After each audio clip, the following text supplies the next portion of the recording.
கொள்ளிடம் அப்படின்னு காவிரி அப்படின்னு ரெண்டு இருக்கு இல்லையா? எத்தனை பேருக்கு இது புரிஞ்சிருக்குன்னு தெரியல. காவிரி பாசன ஆறு, கொள்ளிடம் வடிகால் ஆறு. இப்போ தண்ணியை கொண்டு சேர்க்கறது பாசன ஆறு, மிதமிஞ்சிய தண்ணியை வடித்து எடுத்துகிட்டு போகிறது வடிகால் ஆறு.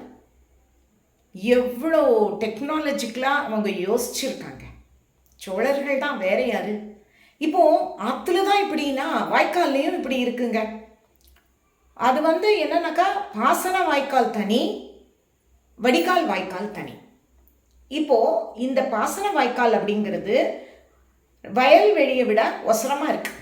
அப்போ தான் தண்ணி பாயும் வயலுக்கு.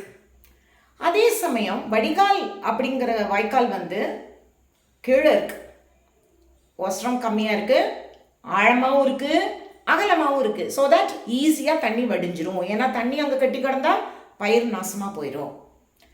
எவ்வளோ யோஜனை பண்ணி இதெல்லாம் பண்ணியிருக்காங்க. இதில் சில தஞ்சாவூர் சைடில் இந்த வாய்க்காலை அதாவது வடிகால் இருக்கு இல்லையா, அதை வதின்னு சொல்கிறாங்க. பவித்ர மாணிக்கம் வதி, வானவன்மாதேவி வதி, அதெல்லாம் நீங்கள் கேள்விப்பட்டிருக்கீங்களான்னு தெரில. அதெல்லாம் இப்படி தான் வருது. எவ்வளோ டெக்னாலஜி, எவ்வளோ யோஜனை, இதெல்லாம் பிளான் பண்ணி செய்ய முடிஞ்சிருக்கு. பிரமாதமாக இருக்குது. இதெல்லாம் தெரிஞ்சுக்கிறதுக்கு எனக்கு.